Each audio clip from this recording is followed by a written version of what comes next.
ये हमारी first class है आईपीसी की, जो मैं फर्स्ट बार ट्राई भी कर रही हूँ। अच्छी लगे तो बताना। हम डायरेक्ट ही आर्टिकल 350 पढ़ रहे हैं, जो कि रिलेटेड है आपराधिक बल से। आपराधिक बल क्या होता है? जो कोई किसी व्यक्ति पर उस व्यक्ति की सम्मति के बिना कोई बल कारित करता है और जिससे उस व्यक्ति पर जिस पर कि उसने वो बल किया है उसको कोई भी नुकसान पहुंच जाता है या वह डर जाता है जिस बल के कारण ऐसा होने से, और ये बात उसे इंसान को पता थी कि ऐसा होगा, तो वो जो इंसान ऐसा करता है वो आपराधिक बल का दोषी पाया जाता है 350 आर्टिकल आईपीसी के द्वारा।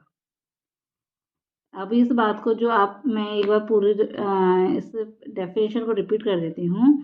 जो कोई किसी व्यक्ति पर उस व्यक्ति की सम्मति के बिना बल का प्रयोग किसी अपराध को करने के लिए या उस व्यक्ति को जिस पर बल का प्रयोग किया जाता है क्षति भय या क्षोभ ऐसे बल के प्रयोग से कायद करने के आशय से या ऐसे बल के प्रयोग से संभावित कायद करेगा, यह जानते हुए साक्ष्य करता है कि वह उस अन्य व्यक्ति पर आपराधिक बल का प्रयोग करता है, ये कहा जाता है।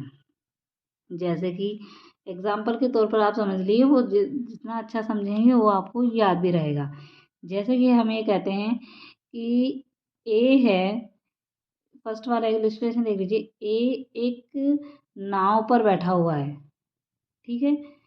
नाव पर नदी के किनारे जो रस्सी बंधी होती है वहां पर बैठा हुआ है। ये नदी है और यहाँ पर ये नाव है, यहाँ पर ये बैठा हुआ है। बी आता है और बी उस जो रस्सी पर वो बैठा है उस रस्सी को हटा देता है या उसे डिस्टर्ब कर देता है, जिसके कारण नदी जो बोट है वो नदी में चली जाती है, जिससे नदी का बहाव भी बढ़ जाता है, नाव चलायमान हो जाती है, ए डर जाता है।